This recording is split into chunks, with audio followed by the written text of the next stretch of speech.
धनतेरस के दिन नमक खरीद कर लाने का और उसका प्रयोग करने का विधान है। लेकिन एक कटोरी नमक से कैसे आप प्रयोग करें कि आपके जीवन की परेशानियां समाप्त हो जाए। देखिए, जो एक बर्तन में आप नमक रखेंगे ना, वो नमक का सबसे ज़्यादा महत्व है इस धनतेरस से लेकर दीपावली के अगले दिन या फिर भैया दूज तक, क्योंकि ये जो नमक है माँ लक्ष्मी से सीधे तौर से जुड़ा है और जीवन की खुशियों को बढ़ाने वाली वस्तु है। हालांकि बिना नमक का तो जीवन की भी कल्पना नहीं हो सकती है। इस धनतेरस पर नमक जीवन में सुख भी देगा और मन की जो समस्या है उसको भी दूर करेगा। नमक तो हर किसी के घर में होता है और नमक नकारात्मक ऊर्जाओं से बचाता भी है और जीवन में खुशियों को बढ़ाता भी है। आज हम नमक के छोटे छोटे प्रयोग बताएंगे जो आपके जीवन की हर परेशानियों को दूर करेगा। लेकिन घर के किस कोने में नमक रखें कि जीवन की मुश्किलें जल्दी खत्म हो जाए, आपकी जो मुश्किल परेशानियों से भरा वक्त है वो जल्दी खत्म हो जाए। तो चलिए जानते हैं नमक क्या क्या कर सकता है। देखिए, नमक वैसे तो हर किसी के घर में है और अगर दाल या सब्जी में नमक ज़्यादा हो जाए तो नुकसान भी करता है और कम हो जाए तो भी खाने का स्वाद गड़बड़ कर देता है। वैसे नमक हमारी आयु को बढ़ाता है और नमक ही आयु को घटाता है, यानी कि नमक ज़्यादा होना सही नहीं है तो कम भी होना सही नहीं है। लेकिन आज जो हम प्रयोग बताएंगे, देखिए नमक बहुत तरीके का होता है, जैसे सेंधा नमक, समुद्री नमक, काला नमक, सामान्य नमक। और नमक को चंद्रमा और शुक्र दोनों से ही जोड़कर ज्योतिष में देखा जाता है। वैसे तो कुछ विद्वान ये भी कहते हैं, यानी कि ज्योतिष शास्त्र में ये भी वर्णन आता है कि नमक राहु का प्रतीक है। तो चलिए जानते हैं कैसे अपने राहु, चंद्रमा और शुक्र को आप बैलेंस करें कि आपके जीवन में आकस्मिक बाधाएं भी नहीं आए और आपको सुख, वैभव, यश, मान सम्मान भी मिले, स्वास्थ्य अच्छा रहे, टेंशन ना हो। देखिए, ज्योतिष में चूंकि नमक को चंद्रमा और शुक्र का प्रतिनिधि माना जाता है और नमक को यदि आप किसी स्टील या लोहे के बर्तन में रखते हैं तो यहाँ पर चंद्रमा और शनि का मिलन हो जाएगा। शनि का जो धातु है वो है स्टील और लोहा, तो क्या होगा, चंद्रमा और शनि के मिलन से विष योग बनता है। अब यह योग रोग और शोक का कारण हो जाता है। इसीलिए भूल कर भी नमक स्टील के बर्तन में या लोहे में ना रखें। नमक को प्लास्टिक में भी नहीं रखना चाहिए। हाँ, अगर आपको रखना है तो कांच के बर्तन में नमक रखें, इससे बुरा असर भी नहीं पड़ेगा और सुख चैन बढ़ेगा। अमूमन बोला जाता है कि नमक गिरना नहीं चाहिए, तो संभाल के ही यूज करें, क्योंकि नमक का गिरना दुर्भाग्य और विवाद का सूचक है। जैसे ही नमक गिर जाए तुरंत पानी डालकर उसको गला दें और उसको सफाई करके तुरंत उसको ठीक कर लें। तो नमक का गिरना सही नहीं है, क्योंकि नमक के गिरने से चंद्रमा और शुक्र दोनों कमज़ोर होता है। तो अगर एक दिन गिरे तो कोई बात नहीं, पर 2 दिन गिरे, बार बार गिर रहा है तो फिर आप संभल जाइए और फिर आपको इन मुश्किलों से बाहर निकलने के रास्ते भी ढूंढने होंगे। तो भोजन बनाते समय कई बार क्या होता है, आप नमक डालते हैं, चख लेते हैं, देखिए कैसा हुआ भोजन, कैसे बना है, नमक सही है नहीं। एक तो आपके किचन में वैसे तो बहुत सारे लोग भोजन चखते हैं, लेकिन पवित्रता घट जाती है आपके खाने की। और जब आप किसी भी भोजन को बार बार ऐसे करके जुठाते हैं तो दैवता भी आ जाती है। इसीलिए अगर नमक कम है तो बाद में डालिएगा, लेकिन खाना जब भी आप बनाते हैं, रोटी है, चावल है, तो थोड़ा सा खाना आपके घर के आसपास गाय है तो दे आइए, नहीं तो हल्का सा आप तोड़कर हटा दें। सीधे सीधे हाथ से कभी भी भूल कर भी किसी को नमक मत दीजिएगा, वरना रिश्ते खराब होते हैं, चाहे वो नमक का पैकेट ही क्यों ना हो। आप रख दीजिए, सामने वाला व्यक्ति उठा लेगा, क्योंकि आपके संबंध भी गड़बड़ होंगे और साथ ही नमक हाथों हाथ देने से आपके जो रिश्तों में प्रेम है, गर्माहट है, वो समाप्त हो जाता है। तो आइए जानते हैं, अगर आपको सुखी रहना है तो कुछ बातों का ध्यान रखिए। गुरुवार का दिन छोड़कर हर दिन आप या तो नमक मिले हुए पानी से या फिर फिटकरी मिले हुए पानी से ही घर में पोछा लगवाएं। बहुत सारे लोग बोलते हैं नमक मिले हुए पानी से हम नहीं लगाना चाहते, कोई बात नहीं, आप फिटकरी मिले हुए पानी से ही पोछा लगवाइए और गुरुवार के दिन जहाँ तक संभव हो पोछा ना लगवाएं। और गुरुवार के दिन पोछा नहीं तो लगाना है, लेकिन आप पानी में 1 चुटकी हल्दी डालकर पूरे घर में छिड़काव कर सकते हैं, इससे सकारात्मकता बनी रहती है। और जैसे कि नमक और फिटकरी है, नेगेटिव एनर्जी को सोखता है, और जब आप हल्दी का छींटा डाल देंगे तो वो भी उसी तरह से, हल्दी भी नकारात्मक ऊर्जाओं को हटा देता है, बरकत होने लगती है, माँ लक्ष्मी के आने का मार्ग खुल जाता है। आप अपने घर में अगर चाहते हैं कि धन भी आए, सुख शांति रहे, सुकून के लाइफ जिए, तब एक छोटा सा काम करें। एक कांच का गिलास ले लें। अब इस कांच के गिलास में पानी भरें 3 भाग, 3 भाग यानी फुल नहीं करना है आपको, और उसमें 1 चम्मच नमक डाल दें, वही नमक जो आप खाने में यूज करते हैं, ठीक है। अब इस नमक मिले हुए पानी को घर के दक्षिण पश्चिम दिशा में कहीं भी रख दें। संभव हो तो इस ग्लास में लाल रंग का धागा या रिबन बांध दें, या फिर इस ग्लास में आप लाल नेल पॉलिश का भी एक किनारा सा पट्टी बना सकते हैं। पट्टी तो समझ रहे होंगे ना, बस इधर से उधर आप एक लाइन खींच दें।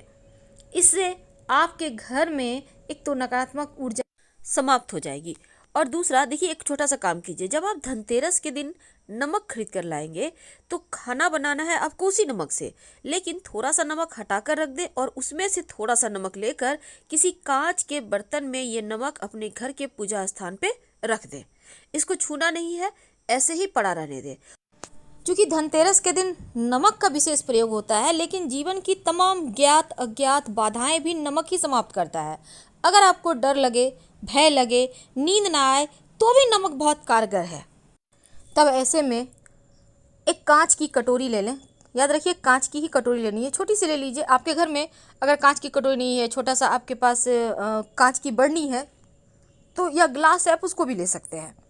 अब इसमें नमक रखिए। नमक कोई भी ले सकते हैं आप, खड़ा नमक ले सकते हैं, समुद्री नमक ले सकते हैं। अब इस कटोरी को 1 चम्मच 2 चम्मच डाल दें और बाथरूम में रख दें, कहीं भी ऊपर में उठाकर रख दें। और इस उपाय से बाथरूम की जितनी भी नेगेटिविटी है, क्योंकि सबसे ज़्यादा नकारात्मक ऊर्जा तो बाथरूम में ही होता है, तो वो समाप्त हो जाएगी। और हर सप्ताह या हर महीने, सप्ताह हमने इसलिए कहा क्योंकि बारिश के मौसम में जल्दी ही नमक पानी पानी हो जाता है। अगर पानी पानी आपको लग रहा है हो गया है, तो पुराना नमक उठाकर आप टॉयलेट में फ्लैश कर दें और नया नमक उसमें भर कर रख दें। यकीन मानिए, आपके बाथरूम के ही नहीं, आपके पूरा घर का वास्तु दोष दूर हो जाता है इससे। अगर किसी कारणवश आप, कई बार क्या होता है ना, आपके घर परिवार में बहुत परेशानी है, टेंशन है, घर में भारीपन सा लगता है, बेवजह झगड़े लड़ाई, धन की मुश्किलें, लोग बीमार रहने लगे हैं, तब एक छोटा सा काम कीजिए। अपने डाइनिंग एरिया में एक नमक की डली, या फिर आप वैसे फिटकरी भी रख सकते हैं, आप कहीं भी छुपा कर रख दें, तो आने जाने वाले लोगों के अंदर जो नकारात्मक चीज़ें होंगी वो ये फिटकरी या नमक सोख लेगा। नमक भी रख सकते हैं अगर आपको खड़ा नमक मिल जाता है तो। कई बार बच्चे जल्दी जल्दी बीमार हो जाते हैं, या किसी की नज़र लग गई, एकदम से खेल रहा था, कोई आके टोक दिया, वाह आपका बच्चा तो बहुत खेल रहा है, बहुत अच्छे से बातें कर रहा है, बहुत बुद्धिमान है, बस बच्चे की नज़र लग जाती है। अब आप क्या करेंगे, 1 चुटकी नमक अपने बाएं हथेली में लें, बच्चे के ऊपर से उल्टा 3 बार या 5 बार उबार लें और इसको बेसिन में नमक को पानी के सहारे डाल दें। तो इससे क्या होगा ना, आपके बच्चे की नज़र उतर जाएगी। अब आपके घर में कोई है जो लंबे समय से बीमार हैं या बार बार बीमार हो जाते हैं, तब क्या करेंगे, तब एक कांच की कटोरी में ही, याद रखिए हर जगह नमक आपको कांच में ही यूज करना है। वैसे आप प्लास्टिक का भी यूज कर सकते हैं, पर कांच ज़्यादा अच्छा है। तो कांच के बर्तन में जो व्यक्ति बीमार हैं उनके सिराहने, बेड के नीचे आप नमक रख दें। और ज़्यादा बीमार हैं तो रोज़ चेंज करें, अगर कम बीमार हैं, हल्की फुल्की चीज़ें लगी रहती है, तब हर सप्ताह इसको फ्लश करते रहें, पुराना वाला नमक और फ्रेश नमक रख दें। देखिएगा उनका स्वास्थ्य जल्दी ठीक हो जाएगा। तो अब हम एक अंत में आपको वास्तु दोष मिटाने का एक छोटा सा प्रयोग बताते हैं। कई बार क्या होता है ना, मन एकदम बहुत खिन्न हो जाता है, बहुत टेंशन, बेवजह मन उदास रहता है, चिंताएं रहती हैं, भय रहता है, तब दोनों हाथों में थोड़ा थोड़ा नमक ले लें। कुछ देर बैठिए, आराम से बैठ जाइए, आंखें बंद कीजिए, थोड़ा सा रिलैक्स होइए, लंबी लंबी सांसें छोड़िए, और फिर जब लगे कि मन शांत हो रहा है, तब इस नमक को आप पानी के सहारे बहा दें वॉश बेसिन में। इधर उधर मत फेंकिएगा नमक। इससे क्या होगा, आपके मन मस्तिष्क पर जो नकारात्मक चीज़ें छाई हुई है, जो आपके ग्रहों की चाल विपरीत चल रही है, उनसे भी मुक्ति मिल जाती है। वैसे तो नमक अगर आप अपने किचन में या अपने डाइनिंग एरिया में एक कांच के बर्तन में रख कर 4-5 लौंग रख कर रख दें, जब भी नमक का प्रयोग करें तो उसे खुला रखें। और इसको ढकना नहीं है आपको, ये ओपन रहेगा, खुला रहेगा। जब ये खुला रखेंगे ना तो निगेटिव चीज़ों को नमक सोख कर पानी हो जाएगा, यानी देखिएगा कुछ दिनों में नमक पानी पानी सा हो जाता है। आप फिटकरी भी रखेंगे तो देखिएगा फिटकरी का कलर चेंज हो जाता है। तो ये चीज़ें का मतलब है कि नेगेटिविटी जो है उसको सोख चुका है। तो आप इसको फिर बाद में कहीं भी ड्रेन में डाल दें या फिर बेसिन में डालकर पानी में बहा दें। तो सिंपल सा प्रयोग है। तो धन की मुश्किलें दूर हो जाती है, धन आने लगता है, बरकत बनी रहती है, सुगंध बनी रहती है, जीवन में खुशियाँ आती रहती है।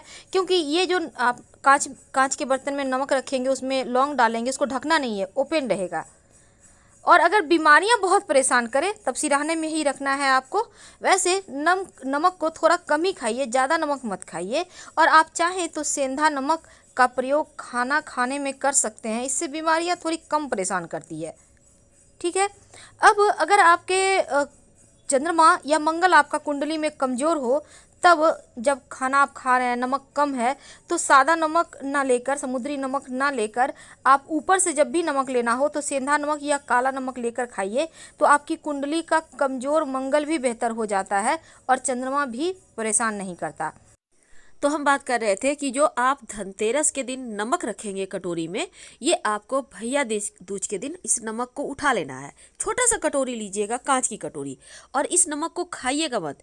इन 5 दिनों में, चूंकि जो महानिसा की रात होती है, दीपावली की रात, तो इस दिन लोग तंत्र क्रियाएं करते हैं। तो जो नमक है वो आपको तंत्र क्रियाएं से बचाएगा। और बाद में इस नमक को गंदे नाले में, ड्रेन में डाल दीजिए। बेसिन में भी आप पानी खोलकर डाल सकते हैं। तो ये निगेटिव एनर्जी को सोखेगा और उसको हटा देगा। तो इस नमक के प्रयोग से आप जीवन की मुश्किलों से बाहर निकल सकते हैं। और इसके और भी प्रयोग है, जैसे कि धनतेरस के दिन जो आप नमक लाएंगे, इसी नमक में आपको खाना बनाना है। याद रखिएगा, भैया दूज तक। तो हम आपसे विदा लेंगे। हर हर महादेव। धन्यवाद।